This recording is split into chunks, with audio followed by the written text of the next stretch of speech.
ఎంతో టేస్టీగా అండ్ స్పైసీగా ఉండే ఎగ్ ఫ్రైడ్ రైస్ ఎలా ప్రిపేర్ చేసుకోవాలో చూసేయండి, అది కూడా స్ట్రీట్ స్టైల్లో.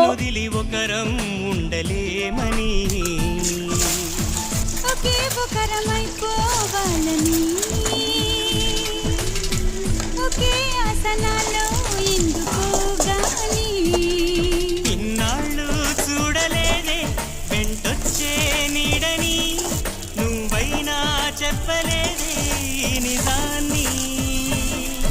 ఈ రోజే తెలుసుకున్నా గుండెల్లో ప్రేమని, నీతోనే సాగిపోని నిండు నూరేళ్ళ జీవితాన్ని.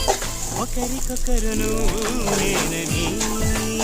అయితే ఈ రెసిపీని మీరు కూడా ట్రై చేసి ఈ ఫీడ్బ్యాక్ ని నాతో షేర్ చేయండి. నా వీడియో నచ్చితే లైక్ చేసి మీ ఫ్రెండ్స్ కి రిలేటివ్స్ కి షేర్ చేయండి. మరిన్ని ఇలాంటి సింపుల్ టేస్టీ క్విక్ రెసిపీస్ కోసం నిషా టాక్స్ ఛానల్ ని సబ్స్క్రైబ్ చేసుకోండి. ఉంటాను మరి, బాయ్ బాయ్.